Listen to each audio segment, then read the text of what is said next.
오늘 제가 말씀드릴 내용은 제 평소 무슨 법에 관련된 얘기나 또는 이 시사적인 얘기가 아니고 제가 걸어온 인생에 관한 진솔한 이야기를 처음으로 체계적으로 한번 정리해서 말씀을 드리는 겁니다.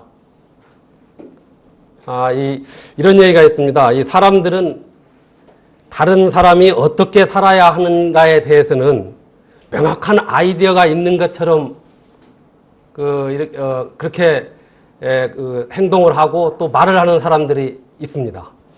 정작 자신이 어떻게 살아야 하는가에 대해서는 다른 생각이 어떻게 살아야 하는가에 대해서는 다른 생각이 없으면서 말입니다.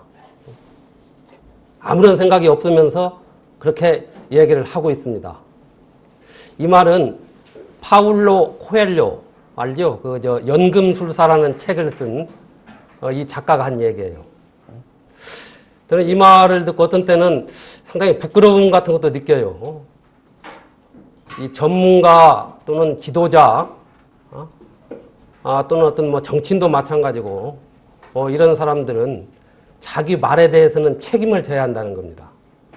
전문가라고 해서 이 자리에 와서 어떤 얘기를 얘기하면서 자기가 직접 고민하고 치열하게 부딪혔던 이런 것들을 같이 얘기하는 것이 원칙이다. 저는 이렇게 생각을 합니다. 제가 좋아하는 시인 윤동주 시인이 있습니다. 거기 시 보면은 이런 시가 있죠. 인생은 살기 힘들다는데 시가 이렇게 쉽게 쓰여지는 것은 부끄러운 일이다. 아마 기억나실 겁니다. 참 쉽게 쓰여진 시가 되지 않도록 참 우리 지금 국민들 여러 각계각층 시민들 참 지금 살기가 어렵습니다. 그리고 여러 가지 고민도 많습니다. 이런 때는 정말로 이런 얘기를 할 때는 나름대로 고민과 그리고 자기 어떤 삶을 진솔하게 털어놓을 수 있는 이런 자신감, 책임감을 가지고 얘기를 해야 한다 이런 생각을 가지고 여러분께 말씀을 드리려고 합니다. 그래서 제가 오늘 말씀드릴 내용은 제 체험에 입각한 그리고 제 체험을 여러분들과 좀 공유하기 위해서 특히 이 시대의 젊은이들과 함께 솔직히 털어놓고 어떻게 하면 좀 더 나은 길을 찾기 위한 그런 고민의 시간, 과정이라고 저는 보고 말씀을 드리려고 합니다. 책과 더불어 남이 가지 않는 길을 간다. 이런 제목을 제가 선택했습니다마는 그러면 왜 어떻게 책과 더불어 제가 걸어왔는가를 진솔하게 말씀을 드리고자 합니다. 몇 년 전에 몽골에 갔었습니다. 몽골의 수도 울란바토르에서 차로 1시간 정도 거리에 가면은 톤유코크 비문이 있습니다. 이 톤유코크는 징기스칸이 몽골 제국을 통일하기 전에 몽골 초원을 다스렸던 돌골 제국이 있습니다. 이 돌골 제국의 명장입니다. 이 비문의 맨 마지막에 이런 구절이 적혀 있더군요. 성을 쌓고 사는 자는 반드시 망할 것이며 끊임없이 이동하는 자만이 영원히 살아남을 것이다. 저는 이 말이 탁 가슴에 탁 저한테 뭔가를 탁 치는 듯한 그런 어떤 주면서 아주 강렬하게 다가왔습니다.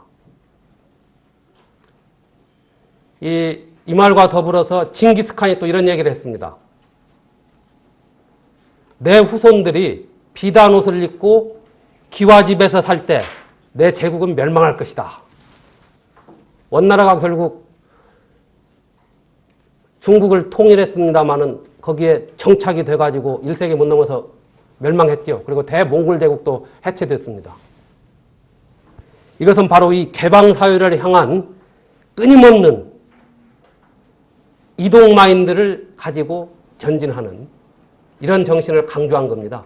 이 소수의 유목민족들이 다수의 농경 정착민족을 차례로 정복해가지고 세계를 제패한 그 원인은 바로 끊임없이 이동할 수 있는 이 이동 마인드, 뭔가를 새로운 것을 추구하는 변화, 모험의 정신이 핵심이었다고 저는 그렇게 생각을 합니다.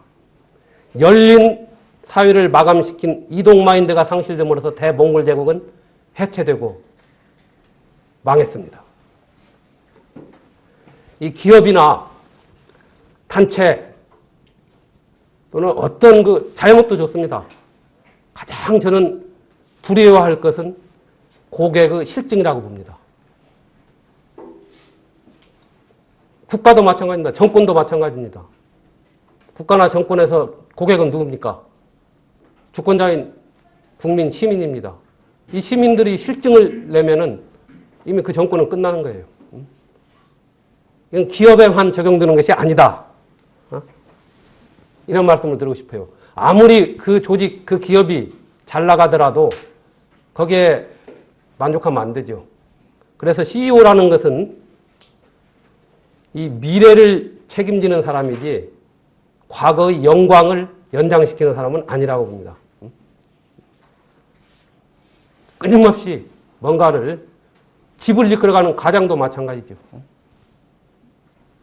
변화를 주도하면서 새로운 것을 추구하려는 그 모험과 도전의 정신, 꿈과 낭만의 정신, 이게 필요하고 저는 그 길을 걸어왔기 때문에 제가 말씀을 드리려고 합니다. 제 삶의 모토는 남이 가지 않는 길을 간다 하는 그 모토였습니다. 남이 가지 않는 길을 그냥 가면은 이게 잘못하면 이게 돌출 행동이 될 수 있고 엉뚱한 길로 가는 거예요. 패배자가 될 수 있어요. 하지만 저는 젊은 시절부터 어렸을 때부터 책과 더불어 책을 나침반 삼아서 남이 가지 않는 길을 갔기 때문에 적어도 뭐 제가 큰 일은 못 이루었지만 오늘 이 정도의 이석연이라는 그런 어떤 이게 있었지 않느냐 이렇게 생각을 합니다. 제가 그 젊은 시절에 썼던 일기장에는 젊은 시절부터 쭉 써왔던 일기장에 제목을 저는 붙입니다. 이렇게 몇 권 이렇게 하면 제목을 붙여가지고 근데 거기에 보면은 남이 가지 않는 길을 간다. 또 순간의대가 미래의 날을 결정한다. 또 역사와 기적은 창조되어지는 것이다. 어떻게 보면 엉뚱한 얘기 같습니다. 이거 적혀 있어요. 그러면서 또 어떤 때는 이 고정관념에서 벗어나라. 고정관념에 뒤통수를 치자. 또 어떤 책 보니까 절에서 공부할 때 그 전에 보면 이 삐딱선을 타라. 이런 제목이 붙어 있어요. 삐져나오는 못은 더 삐져나오게 하라.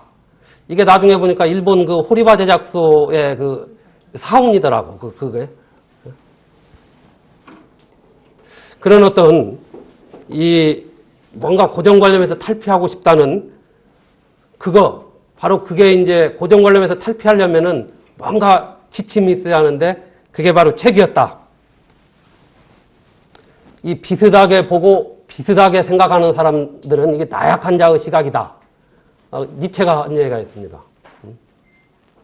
편한 삶을 원하거든 무리들 속에 그냥 머물러라고 그랬어요. 근데 그런 삶을 우리가 추구하다가는 지금 어디 가서 죽도 못 얻어먹어요.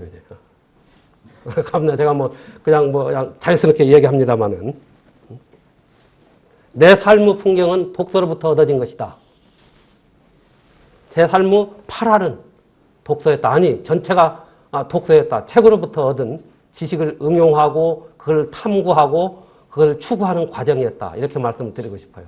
그리고 지금도 저는 일주일이면 2-3권 책 꼭 읽습니다. 그냥 적당히 읽는 게 아니고 거의 그 책을 섭렵할 수 있을 정도로 내 걸로 만들 정도로 읽어요. 오늘도 내가 이거 강연 끝나고 집에 가서 뭐 하고 하면 한 10시 돼요. 그러면 한 3시간 동안 4시간 확보합니다. 특별히 이제 다른 가족들하고 얘기 안 하면은. 그리고 그 책에서 얻는 거, 책도 무슨 이 전공에 관련된 거, 법학에 관련된 거, 판례가 또 그런 책은 별거 안 읽어요. 안 읽고, 내가 정말 추구하고 싶었던 역사, 또 문화, 또 여행에 관한 거. 또 제가 결혼하고 우리 집사람이 이제 서점을 자주 갔는데 애들도 있고 갑니다만은 이상하다는 거야. 아이고, 법학하는 사람이 또 행정부에 있는 사람이 책을 사면은 그런 거 안 사고 맨 말이죠. 무슨 역사, 문학, 또 이런 책, 음악, 미술관 이런 책도 사고 하니까 이제는 이해가 가는 거죠. 바로 그로부터 얻은 지식, 지혜가 모든 게 원동력이 된 거예요. 내가 판례 관련 책, 법학 서적, 행정에 관한 책만 파면 그건 기계가 되고 그냥 많이 올라가 봤자 그냥 국과장에서 끝나는 거예요. 그 이상의 지혜를 얻으려면은 새로운 뭐가 있어야 하거든요. 그건 자기 전공 분야만 가지고 안 되는 거예요. 전공은 누구든지 파면 되는 거예요. 제 이제 체험적인 독서 편력이랄까? 걸어온 길을 좀 젊었을 때 소년 시절의 얘기부터 좀 해봅시다. 이 초등학교 6학년 때의 일로 기억이 듭니다. 저는 시골에서, 농촌에서 태어나서 쭉 컸습니다. 그때 아마 여름이었던 걸로 기억됩니다만은, 이 집에 있던 이제 그 부모님들이 다 일하러 나가시고, 마지막에 어머니가 일터로 나가시면서 오후에 저보고 이제 비가 오면은 마당에 말리려고 널어놓은 이 고추, 콩 같은 걸 이렇게 마당에 널어놓거든요. 그걸 소나기가 오면 바로 치워놔라 하고 이제 신신당부하고 갔습니다. 저는 이제 혼자 있고 오니까 아주 뭐 쾌재를 부르면서 문 다 열어놓고 책 읽기 시작했어요. 그때 아마 읽었던 책이 지금도 기억나는데 삼국지예요, 삼국지. 그 청소년용 삼국지인데 내가 보기에는 그 청소년 삼국지 꽤 두꺼운데도 막 별로 시시하면서 막 읽었는데 한참을 읽다 보니까 뭐 햇볕이 뜨고 뭐 무지개가 뚝 떠 있고 보니까 이 마당에 널어놓은 뭐 고추 뭐 콩 뭐 다 떨어져갔어요. 몰랐거든요. 무지개 딱.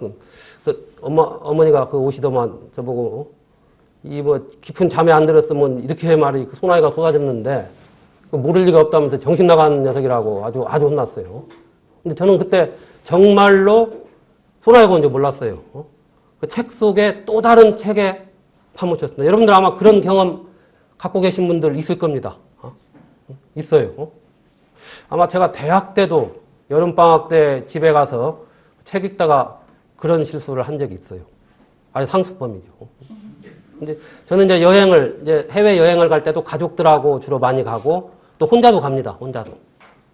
일부러 나에 대한 시간, 사색의 시간이랄까? 나만의 어떤 그 침잠의 시간을 갖기 위해서 일부러 갑니다. 그때 이제 어디 뭐 차를 기다리거나 열차를 기다릴 때 책을 항상 저는 갖기 때문에 읽다가 보면 읽다 보면 어느 때 기차 놓칠 때가 가끔 있어요. 뭐 기차 놓치면 혼자 유유자적하는 여행이기 때문에 뭐 차 놓쳤다고 해서 큰일은 아니니까. 근데 제가 이제 그 후에 중국 고전에 관한 책을 읽다가 고봉유맥이라는 고사성어를 발견했습니다. 이 정신 나간 녀석이 나만 있었던 게 아닌구나. 이 고봉이라는 그 중국 한나라 서한 때의 그 선비가 있었어요. 아주 책을 좋아해가지고 밤낮 책 속에만 파묻혀 살았어요. 어느 날 그 부인이 밭에 일하러 나가면서 좀 그 마당에 널어놓은 보리 좀 보라고 하면서 닭도 쫓고 하면서 이제 막대기를 하나 집어주고 갔어요. 근데 고봉이라는 선비는 그 막대기를 집어든 채 비가 쏟아지는데도 뭐 비 온지도 모르고 책에 빠져가지고 보리를 다 떠날려 보냈다는 그 유명한 고사성어더라고요. 고봉이 보리를 다 떠날려 보내게 했다 해서 고봉유맥이라는 독서 삼야경에 이런 그런 그 문구를 지칭하는 문구가 있습니다. 여러분 한번 찾아보세요. 그 고사. 아마 이런 경험을 여러분들이 지금도 가질 수 있고 또 가져야 합니다. 젊었을 때부터. 저는 남이 가지 않는 길을 간다. 제 실례를 좀 들어보겠게요. 제가 중학교를 졸업하고 시골에서 중학교를 졸업하고 물론 중학교 때까지 다 1등을 했습니다. 졸업하고 고등학교를 안 가고 검정고시를 쳤어요. 이 중학교를 졸업하던 해 6개월간 공부를 해가지고 그것도 독학으로 해서 그 당시에 검정고시 과목 14과목인데 14과목 다 합격했어요. 이제 각 도별로 했는데 전라북도 지역에 아마 수석으로 합격했다고 옛날 신문에 나온 것 같아요. 그때 뭐 집이 좀 뭐 어려워서 한 것도 아니고 뭐 중농 정도는 됐으니까 제 힘으로 뭔가를 해보겠다는 그런 그게 발동이 되고 그런 제도가 있는 줄을 중학교 졸업하기 몇 달 전에 알았어요. 뭐 당연히 1등 했으니까 그 1, 2고등학교 갈 줄 알았죠. 다 뭐 2, 3등, 10등까지 다 가니까 제가 나왔던 그 중학교에서. 저는 뭔가를 해보기 위해서 했고, 그 당시에는, 그때가 1971년도인데, 여기 나이 드신 분들은 아마 기억이 나십니다만은, 대학에 들어가기 위해서는 이제 대학 입학 예비고사라는 게 있었습니다. 그러니까 예비고사를까지 합격해놓고, 바로 이제 대학에 안 들어가고 절에 들어갔어요. 절에 뭐 도탁구로 들어간 게 아니고, 그대로 대학에 들어가기에는 뭔가 허전해서 책을 읽어야 한다. 해가지고, 김제에 가면 금산사라는 절이 있습니다. 금산사. 거기 이 후백제 견인왕이 그 신검이라는 큰아들에 의해서 유폐된 곳이에요.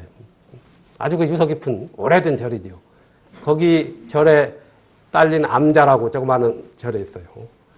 거기 들어가서 1년 한 10개월 정도 될 거예요. 10개월 동안 책만 읽었어요. 뭐 대학 입학 준비 뭐 그런 거 안 했고 한 300여 권을 읽었어요. 300여 권을. 그때 읽었던 책들이 이제 이 세계 문학 전집, 또 이 동서양 고전, 철학서, 역사서, 전기물. 정말 많이 읽었어요. 책을 그때는 다 구하지 못하니까 집에 이제 집안에 교편을 잡고 있는 이런 분들한테 얘기해서 빌려다 주고 있고, 나중에는 절에서도 이 책 읽는 줄 알고 이제 절에서도 사다 주고 그랬어요. 그래서 1년 10개월 동안 정말 열심히 읽었어요.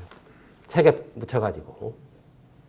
그때 그 읽었던 책 중에 괴테의 파우스트, 이 얘기는 제가 좀 잠시 후에 말씀을 드릴 건데, 또 사마천의 사기. 상당히 이런 책들이 그 당시에는 파우스트 같은 건 상당히 그렇게 쉽게 소화할 책은 아닌데, 그대로 독파해 나갔고, 모르면 모르는 대로 나갔고, 이렇게 해서, 책을 다 읽고 나서 이 대학을 이제 들어가야 하는데 한 두 달 정도 남았는데, 대학은 이제 제가 지방에 있는 전북대학교를 들어갔어요. 전북대학교를 들어갔어요. 거기 그 당시에는 그렇게 뭐 국립대학 뭐 차이도 없었고 그런 뭐 없었기 때문에 들어갔죠.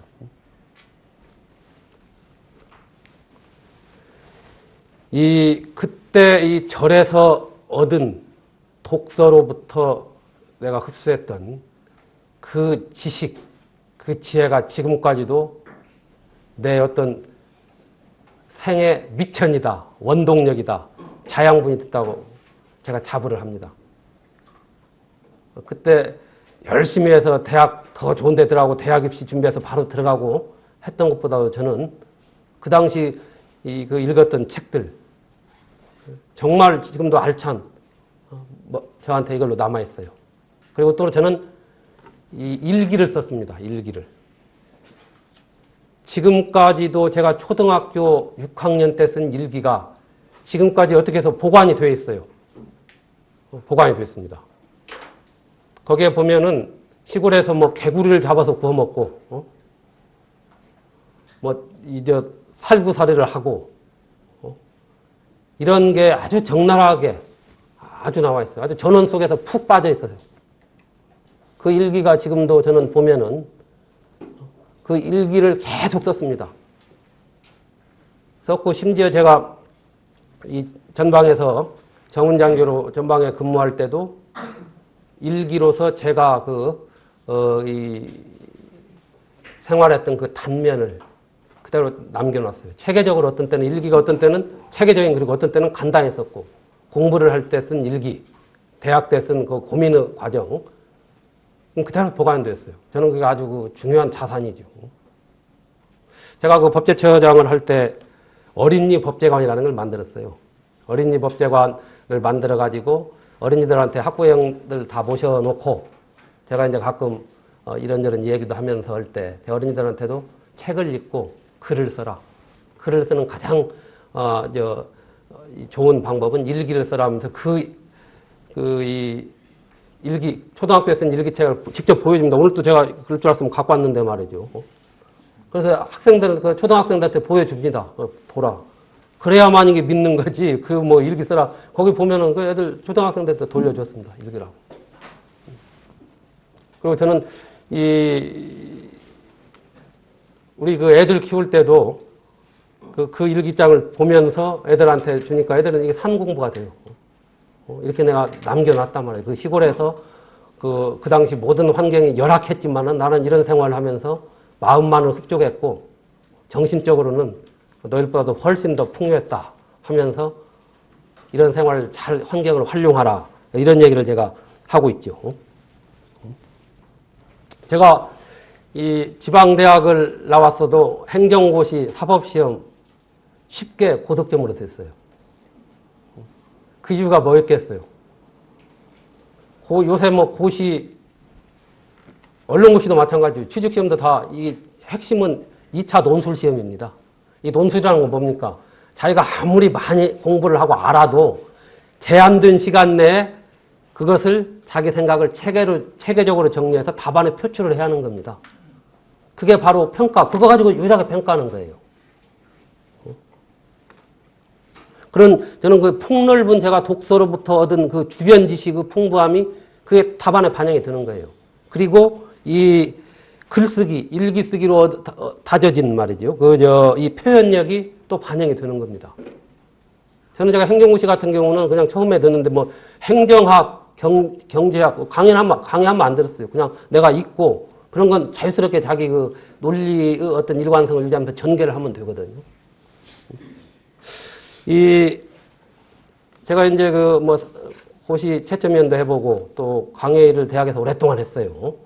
형사소송법, 헌법, 형법 그때 이제 학생들 답안을 딱 봅니다. 어떤 답안을 보면 탁 눈에 튀어요. 이 고시 채점할 때는 그걸 못 하니까요. 탁 틉니다.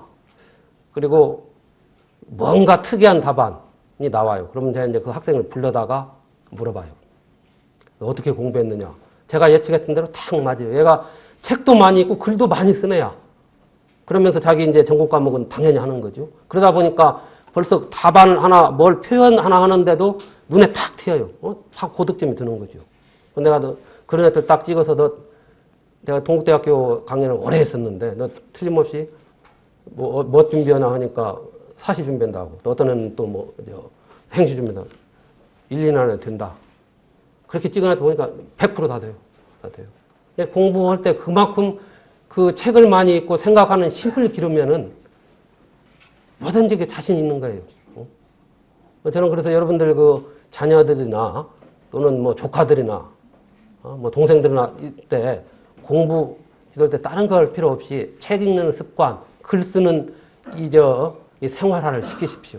그 두 개만 딱 해놓으면은 무엇을 해도 어디 가도 그 분야뿐만 아니라 자신의 어떤 그 능력을 나름대로 발휘하면서 그 분야에서는 일가견을 가질 수 있다. 제가 감히 말씀드리고 싶어요. 제 체험입니다, 이게. 체험이에요.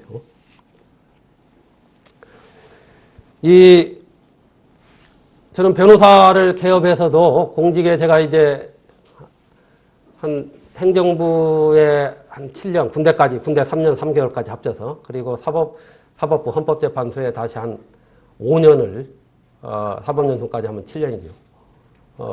근무하다가 변호사를 개업했습니다만, 저는 변호사를 개업해서 바로 시민운동에 뛰어들었고, 그리고 변호사를 하면서 공익소송이라는 이런 개념을 그 당시 생소했는데, 제가 헌법소원을 통해서 나름대로 활성화시키고, 지금은 공익소송 하면은, 여러 사람들을 위해서, 피해자가 많은 사람들을 위해서 돈은 안 되지만은 제도를 개선하기 위해서 해야 하는 소송이다. 이렇게 많이 인식을 하고 있어요.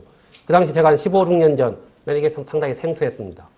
이런 것도 남이 가지 않는 길을 가는 한 과정이라고 저는 보고 싶어요. 시민운동을 하면서도 저는 나름대로 원칙과 정도를 가려고 그랬어요. 시민운동도 법의 테두리 내에서 하고 관료와 권력화돼서는 안 된다라는 것을 치열하게 논쟁을 하면서 저는 이끌어왔습니다. 그리고 이 변호사로서 법조인으로서 활동할 때도 항상 법의 배후에 있는 인간을 보라. 이게 가장 중요합니다. 요새 법조인들이 또 여러 재판에서 또는 수사에서 많은 그 비판의 대상이 되는 것도 너무 법리에 치우치고 너무 형식 논리적인 3단 논법에서 판결만 잘 끌어내면 되는 게 아니에요. 그 배후에 있는, 사건의 배후에 있는 인간의 참모습을 보면은 같이 고민하고 눈물을 지어야 한다. 그런 차원에서 저는 항상 제가 이 연수원생들 또 젊은 법조인들한테도 항상 지금 당장 돈이 안 되고 또 힘들더라도 그 배후에 있는 인간을 보면서 고민을 하라. 그런 얘기를 합니다. 법적인 관점은 인간을 보는데, 인간을 평가하는데 가장 큰 맹점이 될 수 있는 거예요. 어느 분야도 마찬가지죠. 그리고 정치권에 안 들어가는 소신은 지금까지 지켜왔습니다. 그리고 제가 시민운동을 하고 또 법조인으로서도 정부에 들어와서 다시 또 이제 제가 현 정부 출범 초기 2년 6개월 동안 법제처장은 그야말로 이건 하나의 전문 테크노크라트로서 역할을 한 겁니다. 하면서도 나름대로 균형적인 어떤 시각을 유지하려고 했고, 당연한 소리인데 쓴소리로 비춰졌고, 지금 제가 생각하면 이상해요. 당연히 이 법과대학 교과서에 나오는 얘기를 당연히 어디 국회 가서 답변해도 그게 신문에 크게 나올 정도 되고 쓴소리다 하는 게 어느 쪽이 잘못됐는가 모르겠어요, 우리 사회에. 이게 모두 독서로부터 나왔다고 저는 봐요. 그리고 저는 지금도 끊임없이 변화를 추구하고 있습니다.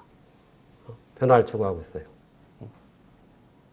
남이 가지 않는 길을 가려고 그렇고, 이 노버트 프로스트 시인 있죠? 미국의 국민 시인이 이런 얘기를 했죠. 그 시 중에 가지 않는 길에서 노란 숲 속에 두 갈래의 길이 있었습니다. 나는 사람들이 적게 간 길을 택하였고 그것 때문에 모든 것이 달라졌다고. 기억나실 겁니다. 아마 교과서에도 실린 건데, 저는 그래요. 저도 그래요. 저는 사람들이 적게 간 길 아니라 남이 가지 않는 길을 가려고 했고 또 그리 걸어왔기 때문에 지금은 내가 있었다. 본래부터 길이 있었던 건 아니에요.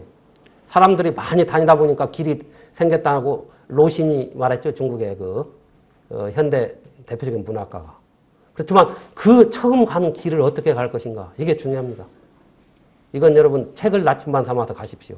그러면 절대 올바른 길로 가고 비록 시행착오를 겪을지라도 제대로 된 길을 찾아서 자기 나름대로 어느 목표 지점에 도달할 수 있다. 저는 이렇게 감히 말씀을 드리고 있습니다.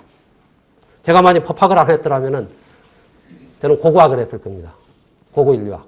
지금 문화인류학이라고 그러는데 지금도 저는 고고학에 대한 그런 미련을 못 버리고 기회만 나면은 세계사의 영웅들 또 고대 문화유적 길을 찾아다닙니다. 제가 몽골에 갔던 이유도 정부에 있을 때 갔습니다만은 거기 갔던 이유도 또 전에도 갔던 이유도 아직도 징기스칸의 무덤을 못 찾았어요. 그 무덤을 한번 찾고 싶어서. 지금 설은 여러 가지 나오고 했는데 아직도 무덤을 못 찾았어요. 알렉산드로스 무덤도 못 찾았어요. 세계사의 두 영웅 중에. 언젠가는 한번 찾고 싶은 이런 뭔가 새로운 것을 좀 추구하려는 그런 생각을 가지고 있어요. 이런 말이 있지요. 이 동만 권서 행만 니로. 만 권의 책을 읽고 말리길을 여행하라. 그랬어요. 젊은이라면은, 청춘이라면은 꼭 청춘에 해당되는 거 아니에요. 중년, 장년도 할 수 있다고 봅니다. 그런 어떤 패기가 필요하지 않느냐. 읽은 책을 산 지식으로 만드는 거예요. 사마천이 왜 위대하느냐. 사마천이 20세가 되는 당시 전 중국을 직접 발로 뛰면서 하나하나 역사 현장을 비교하면서 책을 읽었던 걸 비교하면서 자기 체화를 시킨 거예요. 그걸 글로 표현한 게 바로 사기가 그만큼 정확하고 인간의 고뇌를 담은 거예요. 방금 말씀드린 대로 책을 많이 읽고 생각하는 힘을 기르는 사람들은 사고가 자유롭고 하는 일에 자신감을 갖습니다. 제가 정부 대통령 앞에서도 할 얘기 다 했어요. 어떻게 그러다 보니까 아마 찍혔겠죠. 제대로 그냥 했더라면. 하지만 당연히 할 이야기고 어떤 경우에도 저는 그 소신이랄까 원칙 정도는 지키려고 그랬습니다. 저는 항상 저를 아웃사이더라 이렇게 칭하고 있어요. 그러니까 저는 제가 커온 길, 시골에서 커서 나름대로 제 스스로 했고 지방대학을 나와서 고시를 2개 합격하고 했더라면 하지만 그런 걸 떠나서 자신감을 갖고 하는 그게 다 책으로 나왔다고 저는 봅니다. 책에서부터. 그리고 이 뭔가 새로운 것에 도전하려는 모험과 용기가 충분합니다. 책을 많이 읽고 생각하는 힘을 기른 사람들은. 비록 시행착오를 겪을지라도 종국에는 올바른 길을 찾아간다. 저는 확실합니다. 제 체험입니다. 제가 공직자로서 또는 이제 법조인으로서 때로는 이제 시민운동가로서 그동안 저는 남이 가지 않는 길을 걸어왔지만은 늘 그 책 속의 지혜와 함께 했기 때문에 모험과 도전 정신으로 일관했기 때문에 그걸 극복하면서 나름대로 이 소신의 일관성을 지켜왔다고 저는 자부를 합니다. 요새 보면은 이제 책 읽는 독서 관련해서 심지어 독서 경영이라는 말이 붙을 정도로 무슨 경영법, 경영에 관한 이게 아주 이래야 아마 돈이 되고 또 많이 책도 팔리고 그런 것 같아요. 심지어 이 돈을 많이 벌고 재테크 하는 법, 또 이 고속 승진해가지고 부하들을 어떻게 관리하는 법 등등, 또 성공한 사람들 몇 가지 습관 등등, 물론 다 좋습니다. 좋은 내용들이고. 사실 저는 그렇지만은 그렇게 할 수 있는, 그걸 몰라서 그런 게 아니거든요. 그렇게 할 수 있는 능력과 의지, 그 힘과 지혜가 어디서 나오는 겁니까? 그 책 한두 권 읽었다고 나오는 거 아니에요. 그 책에서 허란 대로 재테크하고 또 그 직장에서 한다면 잘못 왔다가는 어설프게 따라했다가는 망하는 거예요. 당하는 거예요. 평소 지혜와 지식에 관련된 책을 좀 읽고 폭넓은 독서를 통해서 읽고 하는 거기에서 나온다고 봅니다. 그래서 고전이나 세계 문학 전집 또는 역사나 전기물 이런 것이 중요하다고 저는 확신을 합니다. 요새 보면은 몇 가지 예를 한번 들어봅시다. 이 노래영화 시대에 맞춰가지고 품위 있게 훌륭하게 늙어가고 나이 드는 법, 그럼 베스트셀러로 많이 나오고 그래요. 저는 그런 책 10권 읽는 것보다도 키케로, 로마의 대문호이자 사상가이자 정치가이죠. 키케로가 쓴 노년에 관하여 지금 읽어도 노인으로서 품격과 품위를 갖추도록 하는 글들이 꽉 차 있어요. 거기 보면은 제가 그 대표적인 글 가끔 오늘 또 제가 한번 읽고 그랬는데 거기 보면 그런 얘기가 있어요.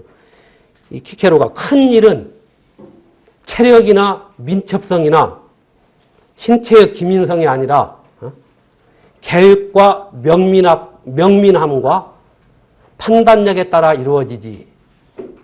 그리고 이러한 자질은 노년이 되면 대개 줄어드는 것이 아니라 더 늘어나는 것이지 하면서 젊은이들하고 대화를 나눈다. 사실 그렇지 않습니까? 거기서 바로 지혜를 찾아야 한다. 이런 생각이 들어요. 마음을 다스리고 치유하는 법 많이 나오죠. 명상법 등등. 저는 그런 책 좋습니다만은 인류 고전이 된 베스트셀러인 명상록, 마르쿠스 아우렐리스 명상록 한번 읽어보시죠. 칼릴 지브란의 예언자 한번 읽어보세요. 명상록에 보면 이런 글들이 나오죠. 인간은 어떤 곳에서보다도 자기 마음에서보다 더 많은 안정과 평화를 찾을 수 없다 그래서 이게 맞는 말 아니에요? 인간은 망설이는 존재이며 항상 선택의 어려움에 직면한 존재라는 것을 기억하라. 구구절절히 이게 자기 마음에 관련된 겁니다. 삶은 전투이며 나그네의 일시적 체류이다. 생전의 명성은 망각이다. 이런 이 애수어린 무상관도 있습니다만은 한번 그런 책을 읽고 인류가 수천 년간 고민했던 것을 같이 고민하는 과정이 필요하지 않느냐. 이런 생각이 들어요. 자녀 교육 제대로 하고 훌륭하게 가르치는 법 많이 나옵니다만은 많은 책들이 또 그걸 해가지고 베스트셀러 됩니다만은 누스가 쓴 에밀 한번 읽어보세요. 누스가 쓴 에밀. 이 참 그 자녀 교육에 관련된 거 또 이 선생님으로서 어떤 자세를 가져야 할지. 참 구구절절 이 책을 읽을 때는 여러분은 밑줄을 긋고 많이 하잖아요. 그런 펜 준비 안 해도 돼요. 왜냐면 전부 밑줄을 그어야 하기 때문에 안 그어도 되기 때문에. 아니, 이거 제가 이거 읽어보면 말이죠. 거기 보면 이런 표현이 나와요. 정말 지금 우리한테 절실한 거죠. 아이를 꼬마 박사와 애늙은이로 만들어서 좋을 게 뭐 있는가? 어른의 방식으로 아이에게 강요하지 말고 생각하도록 요구하지 말라. 그리고 한 인간을 교육시키기 전에 선생 자신부터 먼저 인간이 되어야 한다면서 아주 어떻게 나와요. 그리고 여러분 애들이 묻는다고 해서 기죽을 필요 하나도 없어요. 거기에 이런 표현이 나옵니다. 아이가 무엇인가를 물어본다면은 만족할 만한 답변을 해주기 위해서 애쓰지 말라. 호기심을 채워주기보다는 아이와 함께 호기심을 불러일으키는 답변, 고민을 하라 말이죠. 나도 이거 궁금한데, 좋은 걸 질문했다. 한번 찾아보자. 이게 진짜 애들한테 창의력을 길러주는 건데, 모르면 그냥 창피할 정도니까 묻지 말라. 선생한테 물어라. 한번 읽어보십시오. 그래서 고전이 중요하고, 또 인류가 오랫동안 왜 그런 책들을 거론해 왔는가. 그래서 말씀을 드리는 겁니다.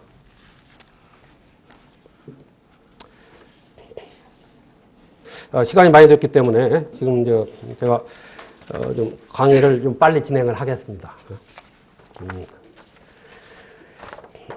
이 한 권의 책을 읽은 사람과 100권의 책을 읽은 사람의 인생이 같을 수가 없죠. 책으로 성공한 사람들 예를 들 필요가 없겠죠. 글을 쓰는데도 그랬죠. 조정래 선생님께서 이런 얘기를 했어요. 500권의 책을 읽기 전까지 글을 쓰겠다고 펜을 들지 말라고 그랬어요. 적어도 그 정도는 읽어야만이 작가가 되겠다고 감히 얘기하라. 제가 이 책 인생을 사로잡다라는 이제 이 책을 제가 최근에 썼는데 이 책을 내게 된 그 이유도 바로 내가 고민하면서 부딪히고 직접 했던 나를 사로잡은 책이 뭐고 지금까지도 영향을 끼친 책이 무엇인가를 같이 여러분들과 공유하기 위해서 특히 젊은이들한테 저런 사람이 있었구나. 저렇게 걸어온 사람이 있었구나. 나도 한번 해보게끔 한다. 꼭 저를 그대로 가라는 건 아니지만은 그걸 좀 알리고 힘과 용기, 어떤 의지를 불어넣기 위해서 쓴 겁니다.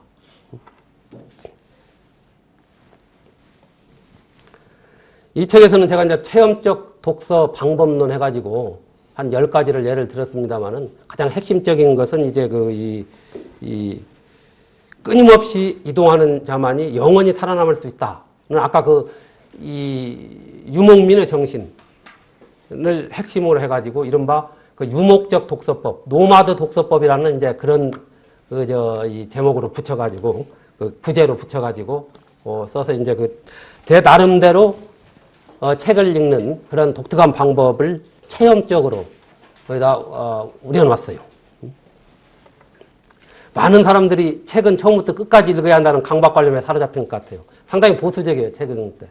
꼭 그럴 필요는 없다. 그것은 이 책을 읽는 사람의 선택 문제이지 당연한 논리는 아닌 거예요. 처음부터 끝까지 이렇게 막연히 읽어야 한다는 사람들은 성을 쌓고 사는 사람이다. 이런 얘기를 하고 싶네요. 그리고 또 중요하지 않는 내용은 건너뛰고 또 여러 권의 책을 겹쳐 읽어라. 이게 근데 여러 권의 책을 한 권도 어려운데 겹쳐 읽어라. 이게 무슨 얘기냐? 저는 이 두 가지로 제가 체험적으로 얘기할게요. 책을 겹쳐 읽는다.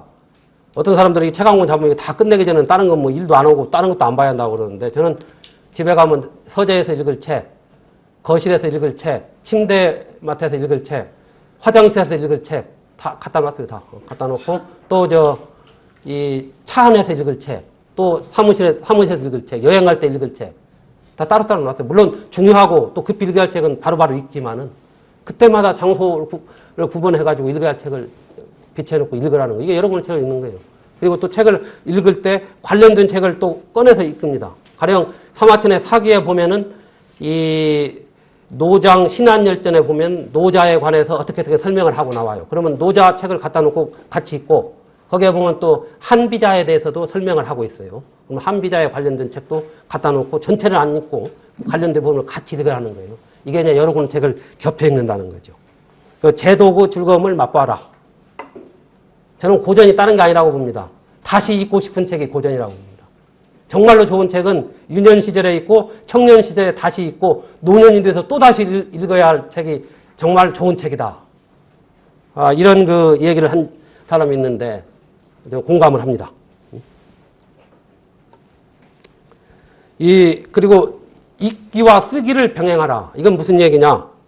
책을 읽으면서 중요한 부분은 베껴 쓰고 그걸 다시 쓰고 또 고쳐 쓰고 외우고 그래서 고고 붙여서 사고라고 그래, 사고.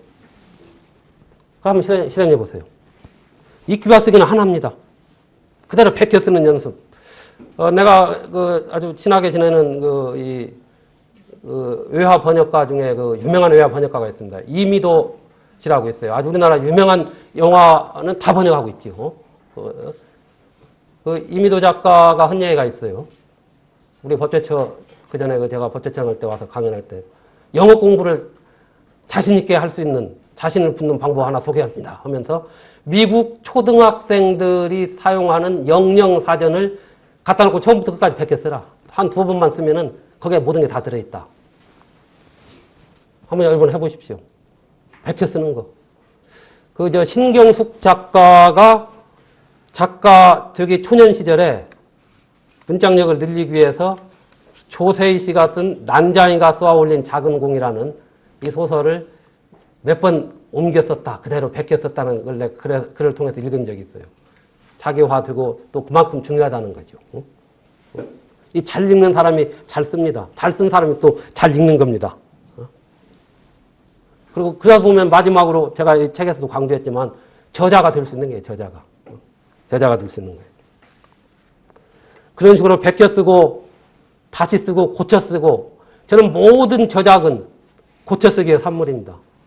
창조적 독서법이라는 그 저자의 생각에 내 생각을 붙여가지고 내가 그걸 응용하고 내가 글로 쓰는 것이 창조적 독서법입니다. 이러다 보면 새로운 책이 나오는 거죠. 외우고 그걸 응용하고 제가 오늘 또 지금 여러분들한테 강의하면서 책에서 인용한 걸 지금 저는 종횡무진으로 말씀을 드리는 거예요. 이게 내 거 이미 된 거예요. 그리고 보면 이제 독서 노트, 독서 수첩을 만들어요. 제가 가장 아끼는 책이 한 3권, 4권 된 거, 한 15년 전부터 써왔던 독서 수첩입니다. 독서 노트입니다. 이건 정말로 제가 보물보다 더 아껴요. 심지어 제가 외국 여행 갈 때, 외국 자주 나갑니다만은 뭐 그런 일이 옛날에는 가끔 있었어요. 이게 짐이 안 올 때가 있어요. 짐이 또 잊어버릴 때가 있어요. 이제 붙이면. 거기에 돈을 뭐 얼마를 넣었어도 그건 서운하지 않는데 내가 썼던 독서 노트 갖고 왔는데 그거 잊어버리면 너는 안 되기 때문에 그것만 내가 들고 타요, 그냥. 그 정도로 아껴요. 그냥 돈은 차라리 거기다 집어넣고. 그런 식으로 여러분 한번 하다 보면 그게 자산이 되고, 이 책에서도 제가 마지막 그 3부에서는 독서 노트의 극히 일부를 그대로 옮겨놨어요. 메모도 된 걸. 근데 이게 오히려 책을 본 사람들은 아주 응용할 수 있다. 이런 이제 호평을 해줬습니다만은. 이 책을 다시 쓰고, 베껴 쓰고 하는 거. 이 모택동에 대해서 한 사람만 내가 예를 들을게요. 이게 유인들 중에서 독서 광으로서 세계를 움직이고 재패했던 사람, 모택동 한 사람만 얘기할게요. 이 모택동은 대단한 독서가였어요. 독서 광이었어요. 모택동이 사망하던 날, 80세로 사망할 날에 용제총서라는 책, 중국 송나라 때, 북송 때의 이 처세나 또는 그 제도를 다룬 책입니다. 이 책을 7분 동안 읽었다는 거예요. 이게 하나의 전설이 됐어요, 이제. 죽는 날. 네. 진짜 그 나와요. 기록에 나와요. 그걸 다 했던 그 사람이 기록으로 난 우리나라 책 번역서에 나옵니다. 그 정도로 이 독서 광이었습니다. 중국, 지금 이 중화인민공화국을 만들었던 그 산파역을 했던 사람이 모택동 아닙니까?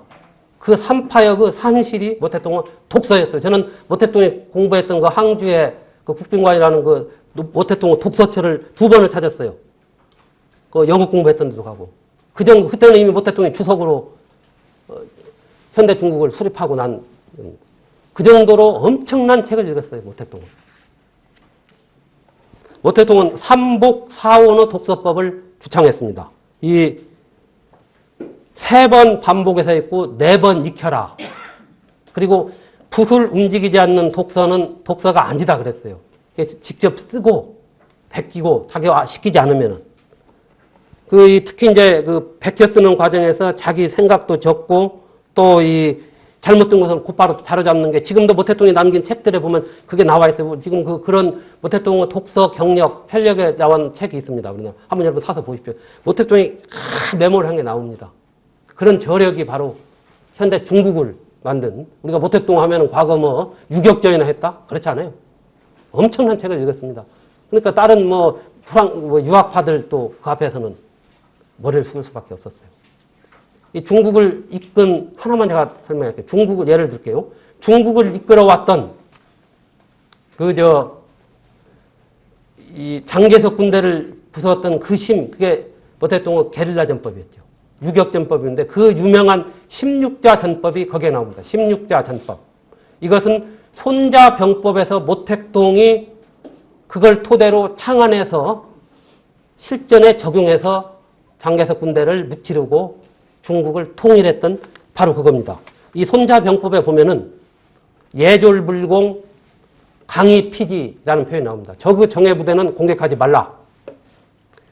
그리고 적이 강하면 정명충돌을 피하라는 표현이 나옵니다. 또 그런 표현도 나옵니다. 궁지에 몰린 적을, 막다른 궁지에 몰린 적을 함부로 들이밀지 말아라. 쫓지 말아라. 이 궁지에 몰린 적이 어떻게 나올지 알아요? 이게 쥐도 말이죠. 고양이 물때가 많이 있습니다. 여기에서 힌트를 얻어가지고 그 유명한 16자 전법이 나옵니다. 16자로 된 전법이에요. 적진 아퇴. 적이 전진해오면 우리는 후퇴한다. 적주아요. 적이 머무르면 우리는 교란시킨다. 적피아타. 적이 피곤하면 우리는 친다. 적퇴아추. 적이 후퇴하면 우리는 추격한다. 이게 뭐 아무것도 아닐 것 같지만 이걸로 이긴 거예요, 여러분.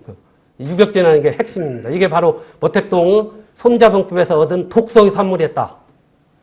우리 손자병법 읽을 때 무슨 사람 속이고 뭐 기업체 무너뜨리면서 자꾸 뭐 경영에 응용하고 그러는데 이 정도를 걸으면서 그 범위 내에서 수단 방법을 가리지 않고 가는 게 손자병법이지. 지금 잘못 손자병법 해가지고 경영에 그게 응용할 때 엄청난 이 부작용이 따르는 거예요.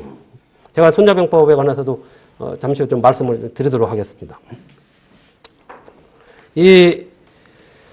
그동안 독서 방법 기술론에 대해서는 제가 이 정도로만 하고 나중에 필요한 경우 여러분들이 한번 그 책을 보실 기회가 있으면은 한번 숙지를 해 주시기 바랍니다. 시간이 많이 됐기 때문에 이제 제 인생을 사로잡은 책들, 젊은 시절부터 지금까지 내 곁을 떠나지 않은 책들, 그렇지만 그것이 지금까지 내 생활의 단면, 내 삶의 한 지혜가 되었고 사유의 한 지평을 계속 넓혀주었던 책들에 대해서 그 책의 키워드는 무엇이었고 그 책에서 지금 우리가 배울 수 있는 생활의 지혜는 무엇이었던가 를 좀 말씀을 드리려고 합니다. 단순한 책 소개가 아니고 지금도 제가 갖고 다니면서 읽는 책입니다. 그 과정에서 우리 사회는 어떻게 가야 할 것이고 인간의 길은 무엇인지도 한번 제가 좀 쓴소리 비슷하게도 말씀을 드리고 싶습니다. 시간 관계상 이제 10권을 다 말씀을 드릴 수는 없고 사마천의 사기, 그리고 괴테의 파우스트, 그리고 조지훈의 지조론을 중심으로 말씀을 드리고 지조론, 나머지는 이제 제가 간략히 핵심 키워드하고 또 강조할 점만 말씀을 드리도록 하겠습니다. 먼저 이 사마천의 사기, 여러분들 사마천 사기 전부는 안 읽어도 이 개론서나 또는 해설한 거 읽어보신 분들 많이 있죠? 그럼 손 한번 들어보시죠. 사마천. 우리 선생님 안 읽으셨어요? 아마 얘기는 다 들어봤을 거예요. 뭐 여러분 와신상담, 뭐 저 곡학아세, 뭐 패왕별이, 뭐 영웅 나올 이런 건 다 이게 사기에서 나온 겁니다. 고사성어의 한 50, 60%는 우리가 쓰고 있는 건 다 사기에서 나온 거예요. 그러니까 여러분들 알게 모르게 사기에 거기에 다 이렇게 알고는 있는 거예요. 젊은 시절부터 지금까지 내 곁을 떠난 적이 한 번도 없었어요. 사기는. 오늘 아침에도 저는 사기 본기를 읽었어요. 화장실에서. 몇 번을 읽으면서도 거기에 지금도 아침에 읽었던 문구 중에서 떠오르는 게 지금 있어요.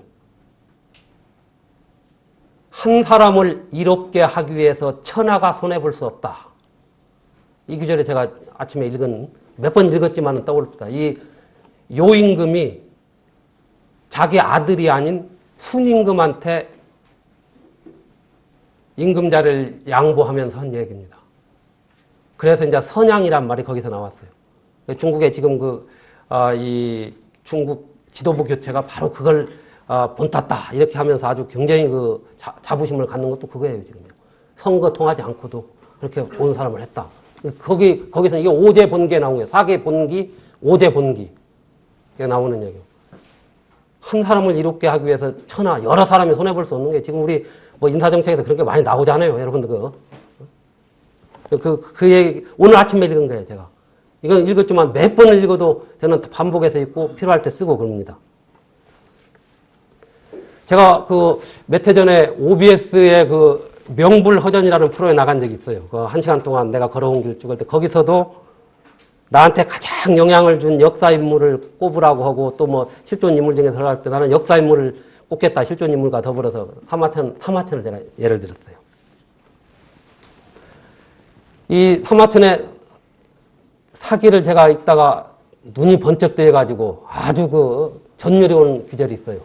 거기 보면 이런 표현이 나옵니다. 사마천이 이만하게 보내는 이 서신에 이 치욕이라는 것은 사마천이 거세형이라는 궁형을 당한 거죠. 이 치욕과 이 수모를 생각할 때마다 하루에도 창자가 9번이나 뒤틀리고 등줄기에 흐르는 땀으로 옷을 적시지 않은 때가 없었습니다. 집에 있으면 멋을 잃은 듯하고 허전하고 밖에 나가도 갈 곳이 없었습니다. 그렇지만 오직 살아남았던 것은 하늘과 인간의 도를 탐구하고 고금의 변화를 통해서 뭔가를 얻어서 이걸 기록으로 남기겠다는 한 줄기 집념이었습니다. 저는 이게 번쩍 트이더라고. 그런 어떤 극한 상황에서도 그걸 극복하고 그 당시 사마천이 거세형을 당할 때 그건 이미 다 죽으라는 거예요. 하지만 그 치욕을 감내하면서 극복하면서 그 사기를 남겨놓고 사라진 거죠. 박경리 선생, 토지를 쓴 우리 박경리 선생이 이런 얘기를 했어요. 온 생의 무게를 펜 하나에 지탱한 채 사마천을 생각하며 살았다.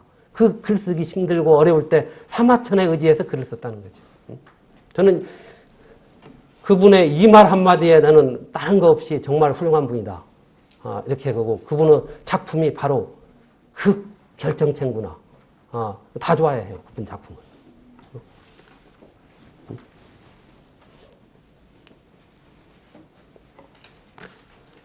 이 사마천이 이런 얘기를 해요.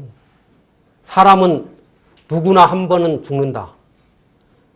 그러나 어떤 죽음은 태산보다도 무겁고 어떤 죽음은 새털보다도 가볍다. 그것은 죽음을 이용하는 방법이 다르기 때문이다. 얼마나 이게 참 가슴에 와닿는 얘기입니까? 내가 지금 여기서 죽는다면은 그건 정말 9마리의 소에서 털 하나 뽑는 것처럼 의미가 없을 것이다. 근데 살아남아야 한다. 그런 얘기를 해요. 우리 그런 얘기 하죠. 구우일모라는 표현 여러분 아시죠? 구우일모. 하찮은 아주 거기서 고사성어가 거기서 나온 거예요. 거기서 나온 거예요. 사마천은 잘 아시다시피 중국 한나라 때 지금부터 2100년 전에 한 무제 때 사람이죠. 흉노 정벌에 나섰다가 투항한 이릉이라는 장군이 있어요. 이 장군을 옹호했다고 해가지고 무제의 심기를 건드렸죠. 그때 조정 대신들은 무제의 심기를 맞추기 위해서 이릉이 승전고를 올려오면 뭐 박수치고 팍 하면서 하는데 사마천은 그게 못마땅했단 말이죠. 이 지식인들, 선비들, 고관들의 표리부동을 그렇지 않단 말이에요. 이릉이라는 사람은 어떻게 해서 중과부적으로 항복을 했거든요. 그게 이제 심기를 건드려가지고 그럼 죽여라. 살아나는 방법은 50만 장을 내든지 궁형, 생식기를 절단하고 내시가 되는 두 가지 방법이었었어요. 되게 죽지요. 그 생식기를 절단하는 형을 당하면서 살아남은 거예요. 바로 그걸 하기 위해서. 그 사기를 남기기 위해서입니다. 그런 어떤 사마천의 그 인생 역정, 불구르 정신이 저는 고시 공부하면서 힘들다고 뭐 할 때 정신 번쩍 뜨죠. 여러분들 어떻게 젊은이들 방황하면서 지금 힘들고 뭐 88만 원 세대가 어떻고 말이지 아프니까 정충이다고 어쩌고 그런 것보다도 이런 걸 한번 이 인류 고전을 남긴 이 불후병장을 남긴 사람은 생을 반추해보라고 나는 권하고 싶어요. 이건 사마천으로부터 나는 많은 힘을 얻었어요. 이 사마천의 매력은 그가 인류의 이 위대한 문학서죠. 사마천은. 이게 역사서가 아닙니다. 문학서 겸 역사서를 남겼다는 그런 저술에 있는 것이 아닙니다. 무엇보다도 그가 정의를 올바른 삶의 가치로 여기면서 실천하는 지식은 모범을 보여주었다. 저는 이렇게 봅니다. 거짓의 아름다움을 추구하지 않고 악을 숨기지 않는다. 이게 사마천의 지필 원칙이었습니다. 불허미 불은악이라고 그랬어요. 이런 정신은 지금 글을 쓰는 사람들 또 모든 여러분들한테 다 필요하다고 저는 봅니다. 사마천에 의해서 복원된 3000년간에 이르는 그 인간사회는 인간으로서 경험 가능한 것 생각하고 상상할 수 있는 모든 게 다 들어있습니다. 어떤 것도 우리 사회에 그게 지금 들어맞는 겁니다. 그건 실제 있었던 얘기예요. 삼국지는 이제 한 40% 정도는 허구입니다. 삼국지연이. 좀 이건 실제 있었던 사마천이 직접 발로 뛰었던 그 역사 현장에서 탐사하면서 얻었던 인간의 기록이에요. 인간들의 삶입니다. 그래서 저는 삼국지 100번 읽는 것보다 사기 한 번 읽는 게 낫다. 감히 말씀드리고 싶어요. 사마천은 사기 열전에서 사기는 열전, 본기, 세가, 표서 130편으로 되어 있습니다만은 사기의 그 열전이 사기의 백미죠. 그 열전의 사마천은 권력자나 성공자보다도 실패자, 소수자, 이단자, 사회에서 소외된 자들에 대해서 무한한 애정을 가지고 기록하고 있습니다. 거기서 정말 사마천이 모든 그 어떤 자기 그 심력을 다해서 기록했던 사람은 그런 실패자들입니다. 항우나 한신. 자, 그 위대한 뭐 업적을 이루고 있던 나중에 비참해다 죽었단 말이에요. 거기에 심혈을 기울였단 말이에요. 제가 사마천 고향을 한번 간 적이 있어요. 2년 전에 사마천 연구의 그 권위자인 김영수 교수하고 섬서성 한성시라고 있어요. 거기 가서 사마천에 그 쭉 지금도 후손들이 살고 있어요. 그 돌아보면서 그 한번 회고하니까 상당히 감회가 새롭다. 그리고 나서 이제 그 후에 바로 그 중국 사마천학교 정회원으로도 이렇게 위촉되는 뭐 영광을 안았죠. 그 사마천에 대해서는 좀 더 이게 뭐 중국 역사가다. 중국 역사가 아니고 인류의 말이죠. 하나의 그 영원한 삶의 지표로서 여러분 한번 읽어보라. 저는 권하고 싶고 어떻게 사기를 읽을 것인가는 제가 지금 뭐 시간 관계상은 책에서도 자세히 설명을 해놨습니다만 이따 질문 시간에 혹시 어떤 책부터 읽을 것인가는 말씀을 드리도록 하겠습니다. 저는 이 세한도를 무척 좋아합니다. 세한도는 누가 그린 겁니까? 추사 김정희 선생이 그랬죠. 세한도는 횡하니 소나무 두구로 그럴 건데 아주 그건 별거 아니에요. 근데 다만 그 옆에 추사 선생이 직접 쓴 세한도를 쓰게 된 동기를 적은 글, 이걸 제발이라고 그러잖아요. 그 글이 아주 명문이고 그 글이 심금을 울리는 거예요. 거기에 보면 당시 그 추사 김정희 선생은 제주도로 겨우 사형을 면하고 유배가 있었어요. 아주 불우한 때. 그 제자 이상적이 그 많은 책을 중국에서 구해다 주니까 고마워가지고 거기다 그림을 그려서 준 게 지금은 국보로 되어 있잖아요. 거기에서 그런 얘기를 해요. 그 추사 선생은 이 권세나 이권 때문에 어울리게 된 사람들은 권세나 이권이 떨어지면, 없어지면 멀어지게 된다고 그랬어요. 지금 세태고 똑같죠.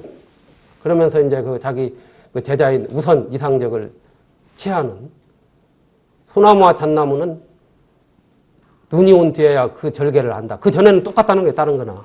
그런 등등 사기에서 나오는 말, 사기에 아까 그건 정세가에 나오는 말, 세가에 나오는 얘기들 그대로 원용하면서 네 군데를 원용하고 있어요. 그만큼 우리 그 사기가 절절하게 그런 불우한 환경에 처했을 때 어떤 힘이 되었다는 거죠. 물러날 때를 아는 거, 이 정도에서 만족하고 물러날 때를 아는 거 참 중요합니다. 이 제때 못 물러나가지고 망신당한 사람들 엄청 많지 않습니까? 이 정도로 만족하고 여기에서 물러날 때를 아는 거. 정말 이게 중요한데, 사기에 보면 그런 사람들을 아주 자세하게 다 적어놨어요. 남명 조식 선생 있죠? 이분이 한 얘기가 있습니다. 명종 때의 제야 유명한 아주 꼿꼿한 학자시죠. 선비의 기계는 오직 출처 하나에 달려있다. 벼슬을 시작할 때와 그만둘 때 저 사람이 어떤 행동, 태도를 보였는가에 달려있다고 그랬어요. 저는 지금도 그렇게 봅니다. 그만둘 때를 알고 나와라. 이걸 강조하는 겁니다. 이 장량 알죠? 장자방이라고. 유방을 도하고 한나라를 건국한 1등 공신. 이 장량은 그만둘 때를 잘 알아가지고 천수를 누렸어요. 그렇지만 반대로 한신이나 이런 사람들은 다 토사구팽을 당했죠.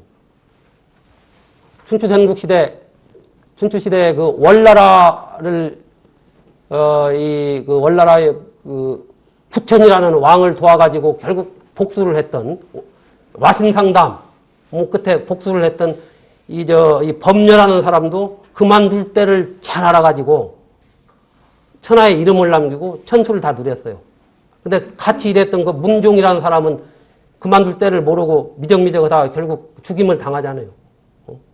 한신도 마찬가지였어요. 한신이 토사구팽을 당했잖아요.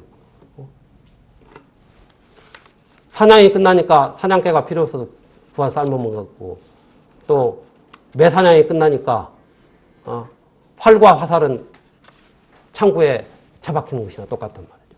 그 사기는 그걸 아주 잘 써놓고, 요새도 그게 필요하다고 저는 봅니다.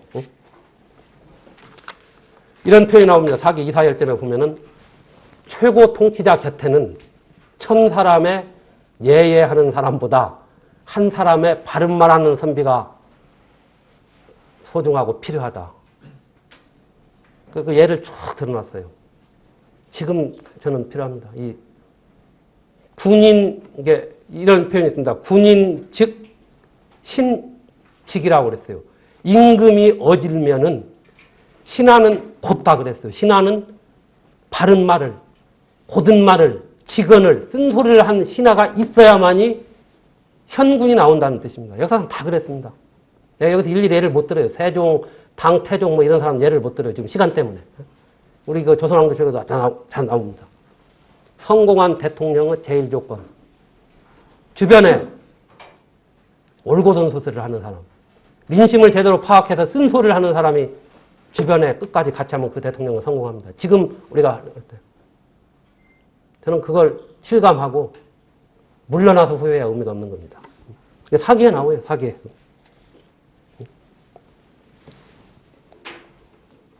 여러분 시내버스에 그 전에 보면 이런 표 붙어 있는 거 봤죠? 이 대한항공에선가 항공 노선 광고하면서 이 태산 불량 토양이다. 그리고 이 하해 불택 세류다. 이런 표현이 있을 거예요. 이 태산은 한 주무 흙도 사양하지 않았기 때문에 그렇게 높아질 수 있었으며, 하해, 바다와 큰 강은 작은 물줄기도 가려서 받지 않았기 때문에 그렇게 넓고 커질 수 있었다. 그러면서 이제 광고를 하더라고. 그게 이제 소위 이 진나라가 수도로 삼았던 시안, 서안, 거기를 이제 설명하면서 그 비행 노선을 설명합니다. 이사열전에 나오는 얘기입니다. 진나라는 중국에서 제일 서방에서 어떻게 보면 야만족이라고 그랬어요. 이런 진나라가 결국 춘추 전국 시대를 마감하고 중국을 통일했잖아요. 진시황은 어떻게 보면 상당히 위대한 사람입니다. 이게 중국의 원형을 형성했던 사람이에요. 중국 문자를, 한자를 만들었고, 동양은 다 통일하고 중국이라는 한나라라는 중국 DNA를 만들었던 사람이 진시황입니다. 이 진나라가 왜 통일했느냐? 개방된 인재정책이 진나라를 통일을 이끌었다. 사불문 정책이라는 게 있습니다. 민족을 가리지 않는다, 국적을 가리지 않는다, 연령을 가리지 않는다, 신분을 가리지 않는다. 다, 기용을 했어요. 이사나 상황, 백기장우, 이게 다 초나라나, 조나라 사람들이에요. 그걸 쫓아내려고 하니까 이사가 그 유명한 간축객서를 올려갖고 아까 그 얘기를 한 겁니다. 진나라, 진시황분이 좋다. 다 들어와라. 지금도 필요합니다. 우리 어느 정권, 어떤 성향의 정권도 인재의 고른 등용, 그건 진심에 입각한 등용이 필요한 거죠. 바로 이게 사기에서, 역사에서 배워야 하는 겁니다. 또 하나만 더 예를 들게요. 끝내고. 여러분 삼국지 읽으면은 제갈공명의 최대 업적이 뭡니까? 제갈공명이 삼고초려 끝에 유비가 찾아와서 이야기할 때 제일 먼저 계책을 내놓는 것이 뭐죠? 천하삼분론 아닙니까? 천하삼분론. 그러니까 유비가 거기에 그냥 뿅 간 거죠. 위촉오로 이렇게 천하를 삼분해가지고 분립을 시켜서 나중에 우리는 총나라를 만들어야 합니다. 이게 천하삼분론인데 이 천하삼분론의 원저작자는 누굽니까? 사마천의 사기에 나옵니다. 한신열전. 그 원제목은 회의무 열전이라고 그러는데 거기에 보면은 천하삼분론이 2번 나와요. 한신이 원래 항우에 부하했다가 유방 쪽으로 갔죠. 한신이 이게 초나라 영제 같은 이런 데 다 점령하고 하니까 이 항우가 이거 큰일 났다 하면서 무섭이라는 사람을 보내가지고 야 이거 그러지 말고 지금 이 천하를 셋으로 나누어가지고 서로 왕국을 만들자. 거기서 천하 3분을 맙니다. 이걸 한신이 거절하죠. 그러다가 조금 있으니까 이제 그 교통이라는 그 유명한 책략가가 나와가지고 한신한테 아주 체계적으로 천하를 3분해가지고 소수발처럼 정립시켜서 왕노선하 당신한테 달려있다 그랬어요. 그러면서 이런 유명한 얘기를 합니다. 이 용맹과 지략이 주인을 떨게 하는 자는 신변이 위태롭고 공로가 하늘을 덮을 정도로 큰 자는 상을 받지 못합니다. 지금 당신의 용맹과 지략이나 공로는 이미 천하를 덮을 정도고 유방, 주군이 지금 무서워할 정도입니다. 당신 상 못 받습니다. 당신이 지금 맘먹기에 따라서는 얼마든지 천하를 3분해서 당신이 통일할 수도 있습니다. 독립하시오. 그러면서 하늘이 주는데도 받지 않으면은 도리어 벌을 받고 때가 이르는데도 행동하지 않으면은 도리어 당합니다. 기회라는 것은 얻기는 쉬워도 얻기는 어려워도 잃기는 쉽습니다. 하면서 아주 근데 이 한신이 위부담하면서 그래도 내가 어려웠을 때 유방이 나를 걷어주었고 하는데 여러 가지 인용하면서 하는데 차마 그거 못하고 결국 안 하겠다고 그래요. 그러니까 교통이라는 사람은 그냥 미친 듯 하다가 사라지고 그랬어요. 그럼 나중에 한신이 어떻게 됩니까? 유방이 천하를 통일하고 결국 자기도 박탈당하고 조그마한 회음으로 봉해져가지고 결국 나중에 그 여태후의 책략에 말려가지고 죽지 않습니까? 죽으면서 그런 얘기 했어요. 토사구팽 이야기와 더불어서 왜 내가 그때 교통의 그 책략을 안 받아들였던가 한이 된다 하면서 안여자의 그 책략에 속은 것도 운명이라든가 거기는 사마천이 아마 그 문필력으로 그렇게 썼겠죠. 그런 어떤 이게 다 삼국지에 나온 거예요. 천하삼분론이. 화식열전에 보면은 자본주의의 선구입니다. 거기 보면 돈을 벌고 부자가 되고 하는 방법이 아주 자세하게 나와서 그 당시에 상공업을 중시하고 천금을 가진 부자식 자식은 저작거리에서 죽지 않는다고 그랬어요. 그 당시에도 이게 돈 있으면 다 해결되는. 그런 아주 심지어 그러니까 어느 그 학자가 사마천 아담 스미스의 뺨을 때리다 이런 책을 냈더라고. 아담 스미스보다 이미 벌써 2100년 전에 그 자본주의의 그 어떤 그대로 나와서 한번 읽어보세요. 그 책만 가지고 책을 낸 사람이 몇 있어요. 사마천 경제학 해가지고. 그 정도로 아주 거기 보면은 지금 그대로 적용해도 돈 버는 법 거기 다 있어요. 한번 그거 적용하면 나와요. 보세요. 여러 가지겠죠. 그 다음 우리 영웅이라는 영화 보면은 그 형가, 바람은 차고 역수는 소설하고 바람은 차는 대장부 한 번 가면 다시 돌아오지 못하리. 그런, 거기도 다 사마천의 그 사기에서 나온 겁니다. 인상여, 악이, 오자서, 개포, 공자, 이런 사마천이 특히 자신을 가탁해가지고 그 자신의 어떤 불우한 상을 그 사람들을 가탁해서 썼던 이런 글들을 한번 읽으면 용기가 심솟습니다. 시간이 많기 때문에 이제 이 정도로 사경되고 파우스트 이야기를 간단히 하겠습니다. 이 파우스트는 괴테가 60년에 걸쳐서 쓴 책입니다. 그리고 불멸의 고전입니다만은 또 이 책을 읽었다는 사람도 그렇게 많잖아요. 저는 이 괴테 파우스트에 나오는 그런 글들을 아주 많이 원용하면서 제가 그 노래를 못하기 때문에 옛날에 그 대학 다닐 때 뭐 친구들이 노래 억지로 부르면 저는 그 파우스트에 나오는 그 명문들을 제가 이렇게 읽고 그럽니다. 거기 보면은 뭐 내게 내 젊은 시절을 되돌려주고 노래의 샘물이 끊임없이 용수점 지어오르는 그 시절을 가진 것 없어도 마음은 흡족했으니 진리의 충동과 환상의 기쁨이 있었기 때문이요.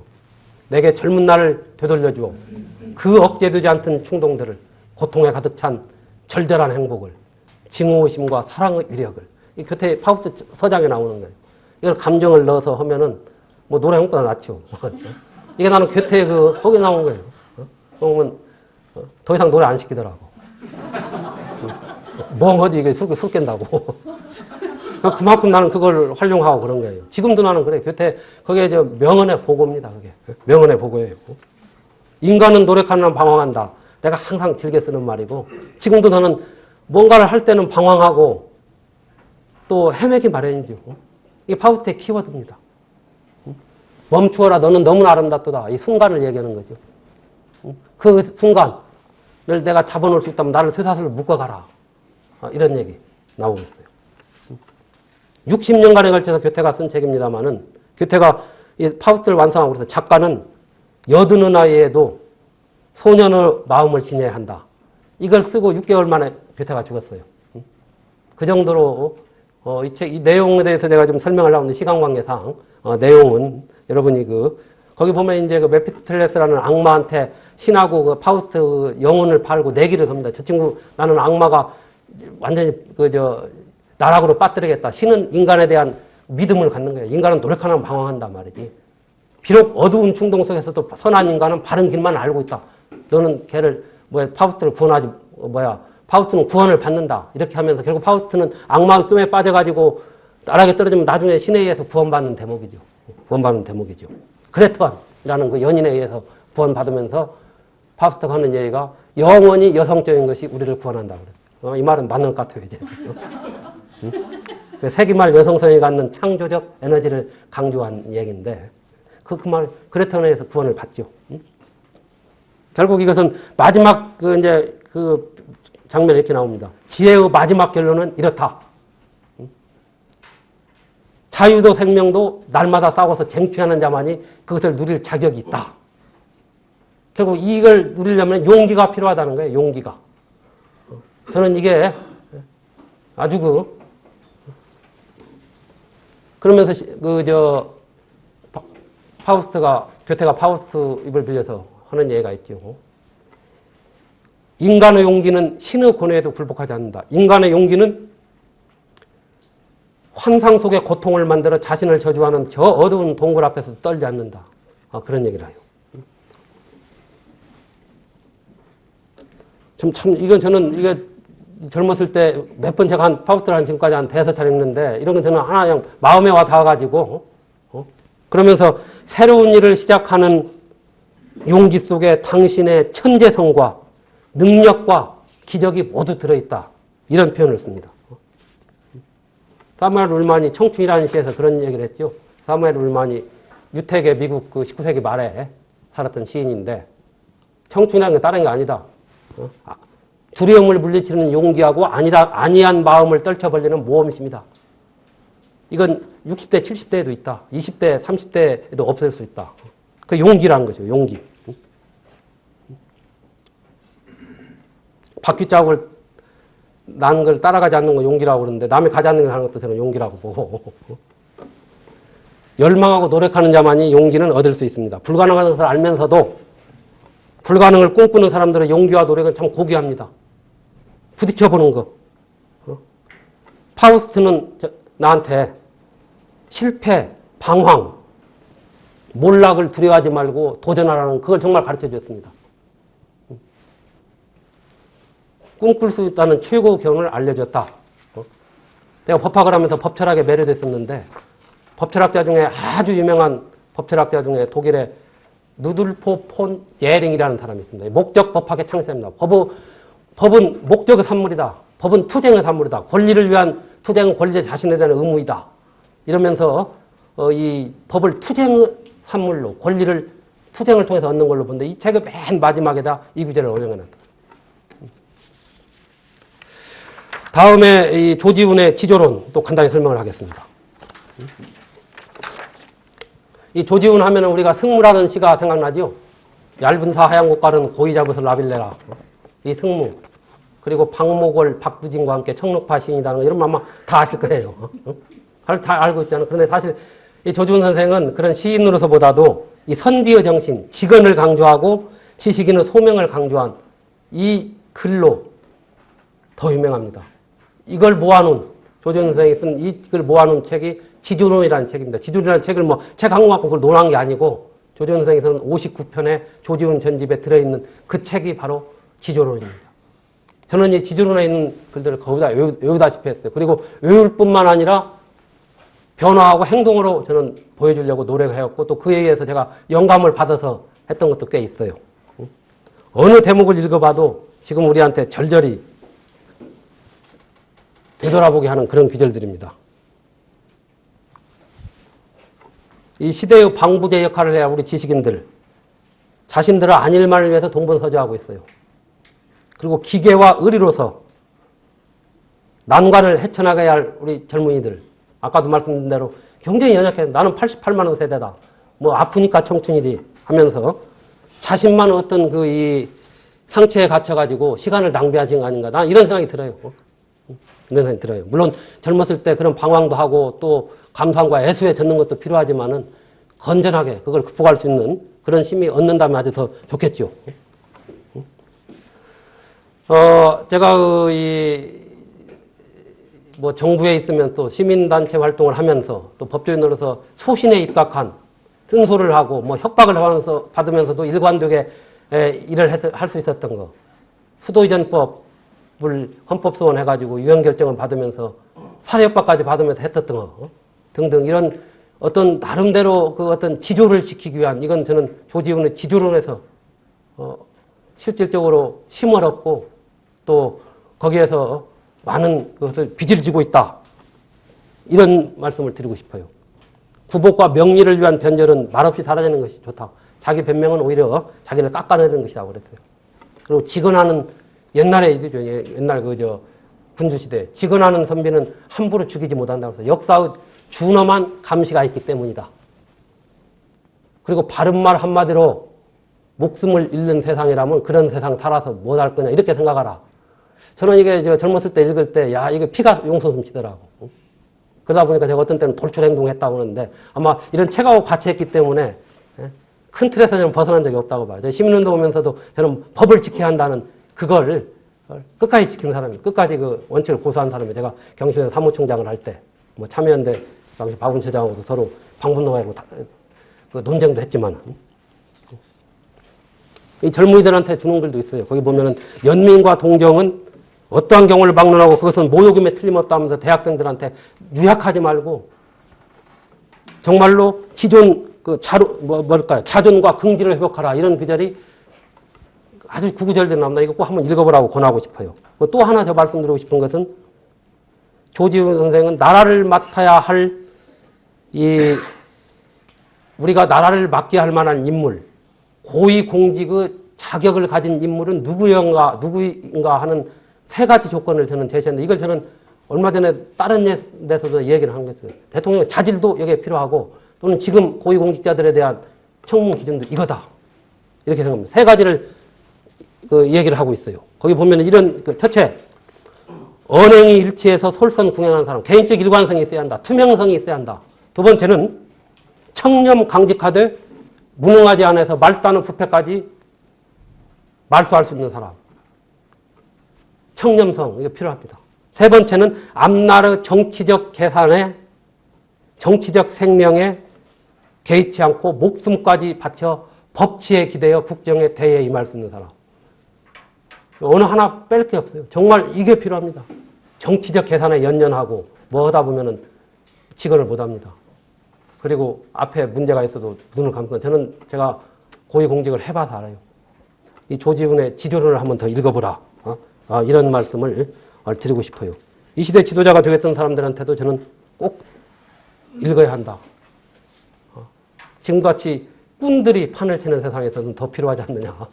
우리 사회가 나갈 방향에서 저는 그런 말씀을 감히 드리고 싶어요. 바른 길을 걸어가려는 사람들, 특히 꿈과 열정을 지닌 젊은이들은 지도론이라는 관문을 좀 거쳐라. 그런 얘기를 하고 싶어요. 시간이 많이 됐기 때문에 이제 좀 서서히 끝맺음을 하겠습니다. 다만 끝맺음을 하는데 몇 가지 더 얘기를 좀 더 아무래도 이 얘기는 좀 하고 싶다 이런 말씀을 드리고 싶어요. 제가 이제 10권의 책이라고 그랬는데 그 중에서 든 책 중에 이제 이 아웃사이더로서 아마추어로서의 위대한 열정, 꿈을 실현시켜주고 지금도 저한테 그런 걸 불러일으켜주는 책이 2권 있어요.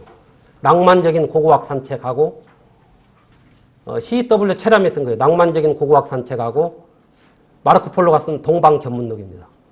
이 두 책 저는 지금도 자주 읽어요. 내가 법조인이 안 되었더라면은 고고학자가 되었을 거다 하는 것도 낭만적인 고고학 산책에서도 영향을 받았습니다. 그 인디아나 존스 영화 있죠. 그게 다 이제 그 고고학자의 꿈과 열정, 낭만을 찾아가는 과정입니다만은 그것도 아마 이런 책에서 아마 영감을 얻은 것 같고 이 두 책은 젊은이들한테도 저는 권하고 싶고 우리 역사를 끌어온 것은 아마추어들이었습니다. 아웃사이더들이었습니다. 이 성공한 아웃사이더에 대한 전문가의 불신, 이는 일반인이 천재에게 보내는 불신과 같습니다. 안정된 인생 행로를 걷는 사람들은 자신이 속한 분야에 얽매이지 않고 영역을 넘나드는 사람을 멸시합니다. 경시합니다. 저 아무것도 아니다 말이죠. 근데 역사는 그런 사람들이 이끌어왔어요. 전문가들, 어떻게 보면 기득권일 수도 있고 굉장히 보수적인데 그 사람들의 전문성은 인정하지만은 그걸 열정적으로 활용을 해야 합니다. 이 얘기는 꼭 하고 싶습니다. 콜럼버스가 신대륙을 발견함으로써 스페인이 불을 움켜쥐고 세계를 제패했죠. 원래 이 콜럼버스는 어디 사람입니까? 이탈리아 제노아 사람인데 포르투갈에서 정착을 했고 거기서 결혼까지 했어요. 포르투갈 당시 왕한테 내가 이렇게 해서 신대륙이 있다. 인도를 가겠다. 이 항로를 갈 테니 좀 돈도 대주고 후원도 해주시니까 이 포르투갈 왕은 달갑장에 생겨 그걸 학술위원회에 넘겼어요. 전문가들로 구성되는 학술위원회. 학술위원회에서 검토해보니까 이게 황당한 얘기거든. 저는 사기꾼이니까 믿지 마시오. 실망하니까 콜럼버스가 어디로 왔습니까? 이제 스페인으로 왔죠. 바로 옆에니까. 스페인으로 와서도 그렇게 하니까 마찬가지 스페인에서도 이사벨 여왕한테 1490년 1월 2일 만나서 이제 얘기를 하죠. 마찬가지니까 거기서도 안 하려고 그러니까 콜럼버스가 이제 다른 데로 또 갑니다. 프랑스로 가려고 실망해서 하는데 마지막 1분 이사벨 여왕이 결단을 내립니다. 전문가들 의견 다 무시하고 좋다. 너 한번 믿어보겠다. 그래서 이사벨 여왕의 마지막 1분의 결단이란 말이 나와요. 그로 인해서 이제 스페인이 세계를 제패한 거죠. 이 전문가들이나 어떤 아웃사이더, 이거 어떻게 보면 콜럼버스도 아웃사이더죠. 슐리만, 트로이를 발굴한 슐리만, 또 이 하워드 카터, 슐리만은 상인이었고 하워드 카터는 묘에 그림 그리는 화가였어요. 쌍폴리옹, 로제타 스톤을 해석한 쌍폴리옹. 오늘은 이집트 문명을 이끌어낸 것, 로제타 스톤을 해석한 쌍폴리옹. 이건 고립된 천재였죠. 이런 사람들이 다 이끌어왔죠. 목적지 없는 길을 갈 때 반역의 길이 아니라고 했던 적이 한 번도 없었다. 로버트 프로스트 어느 시에 나오는 거네. 어느 시인지는 잘 모르겠어요. 아까도 말씀드린 칼릴 지브라는 예언자도 제가 젊은 시절부터 지금까지 읽고 있는 책이고, 노자 도덕경, 고정관념을 깨뜨리는 그런 철학, 지배 담론에 대한 저항 내지 대안 담론으로서의 노자 철학입니다. 그리고 실천이 따른 어떤 삶의 향기를 불러일으켜줬던 진리의 말씀, 법구경, 이거 법병 스님이 번역한 책을 저는 보고 있습니다. 정도를 가면서 최선을 다하는 방법인 손자병법 마찬가지입니다. 혹시 여러분 징비록 읽어본 분 한번 계십니까? 손 한번 들어보시죠. 아, 대단하시네. 그 징비록 들어는 본 사람들 한번 들어는 봤죠? 내가 우리 그 둘째가 군대 갔다 와서 지금 복학해서 학교를 다니는데 얘가 책을 많이 읽고 나름대로 그 뭐 이렇게 글도 쓰고 하는 애인데 얘도 내 책이 나오기 전까지 아버지 징비록이라는 책이 그런 책입니까? 들어는 봤는데 몰랐다는 거예요, 이게. 이게 애들 공부만 하다 보니까 말이지. 징비록은 서해 유성룡이 임진왜란 전후에 그 전에 국내의 정세부터 임진왜란의 전 과정을 체험적 자기 경험담 그리고 또 자기가 판단했던 것 이런 걸 또 들었던 걸 아주 재미있게 적나라하게 쓴 겁니다. 물론 한자로 되어 있기 때문에 이거 번역이 잘 되어 있습니다. 저는 이 징비록을 강의할 때마다 추천하면서 이건 국사 교과서에 부록으로 만들어서 나는 실어야 한다. 그리고 공무원들한테 필독서로 이걸 익혀야 한다 그랬어요. 누가 대통령이 돼도 전에 한 달 전에도 대통령이 돼도 이 징비록이라는 책을 읽어라. 우리가 치유의 역사, 순환의 역사를 되풀이되지 않게 해서는 읽어야 한다. 이런 얘기를 한번 나는 읽기를 권하고 싶어요. 재밌게 번역이 됐어요, 아주. 이 국보입니다. 국보요, 이게. 근데 이게 기막힌 사실은 일본에서는 이게 베스트셀러가 됐어요. 에도 시대에 베스트셀러가 됐어요. 인조 때 나왔는데 한 40년 만에 일본에서는 번역이 돼가지고 지식인 사이에. 결국 우리는 다시 이 징비록이 무슨 뜻이냐면 이 역사를 그러니까 철저히 가려서 징계해서 후세에 대비한다. 라는 뜻으로 시경에서 딴 건데 우리는 거기에 대비하지 못했어요. 다시 200년 후에 치욕의 우리가 한일 병합을 당합니다. 징비록만 제대로 읽고 정신을 차렸어도 그런 일이 없었다. 읽어야 할 사람들은 읽지 않고 다른 사람들이 읽어갖고 우리 또다시 그런 순환을 역사를 강요한 겁니다. 기막힌 사연이 많아요. 징비록에 보면. 기막힌 사연이 많아요. 참 이거 보고는 경상 좌병사 이각이라는 사람이 있어요. 부산 동래성에 함락되었다는 얘기를 들으니까 제일 먼저 평양에 와서 뭔 문제 한지 압니까? 제 첩을 제일 먼저 피난시켜요. 그리고 지는 한밤중에 도망가요. 다음날 병영이 완전히 수라장이 되었고 그대로 무너진 거예요. 이 역사의 사실입니다. 사실이에요. 여러분 선조 임금의 두 아들 순화군과 임해군이 붙잡혔죠. 일본까지 끌려가요. 누가 잡힌지 압니까? 함경도 효령이라는 데로 이제 피난을 보냈어요. 거기 아전이라는 국경이라는 아전이 보호하는 게 아니라 꽁꽁 묶어가지고 가등청정, 갓도 기호마상가 이름한테 데리고 왔어요. 이게 사실이에요, 사실이에요. 경복궁이 누가 불태운지 압니까?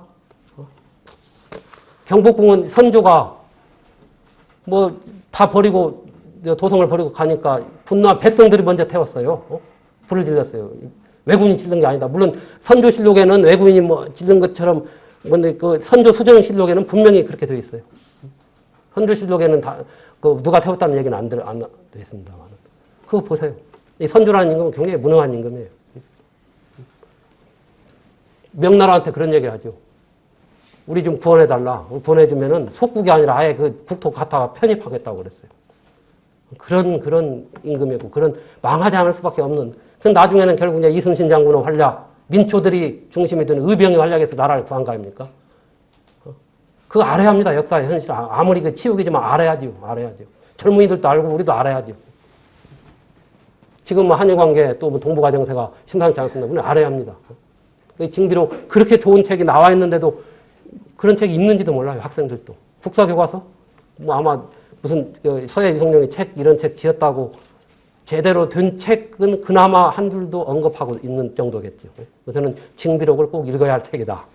이런 말씀을 드리고 싶어요. 교훈을 세 가지를 이야기합니다. 유성룡이. 징비록을 통해서. 첫째는 한 사람이 정세를 잘못 판단하면 천하가 큰 일을 그르칠 수 있다. 두 번째, 국가의 최고 지도자가 국방을 다룰 줄 모르면 나라를 통째로 적에게 넘겨주는 것과 다름없다. 세 번째, 전쟁과 같은 큰 일을 당했을 때에는 우리를 도와주는 우방이 필요하다. 아마 그때 명나라가 도와줬다는 거죠. 지금도 우리가 그런 교훈을 되새기고 우리 선조들이 그런 지혜를 발휘했는데도 그걸 제대로 읽지 못해가지고 부한말 우리가 똑같은 케이스를 당했어요. 그 10권이 제가 말씀드렸고, 이제 또 제가 그 10권은 아니지만은 이제 그 같은 기준에서 저한테 지혜와 감동, 교훈을 주면서 이제 제 생각과 삶에 많은 영향을 끼쳤던 15권 책, 박지훈의 열하일기부터 시작하고 15권의 책을 소개하고 있어요. 그 중에서 최근에 보니까 제가 거기서 이 권력의 조건이라는 이런 책을 소개하고 이건 꼭 이 대통령이 된 사람, 될 사람을 봐야 한다고 제가 한 달 전에 얘기했는데 거기에 보면 이 라이벌까지 포용한 링컨의 그 포용의 리더십을 다룬 게 권력의 조건입니다. 팀 오브 라이벌스라고.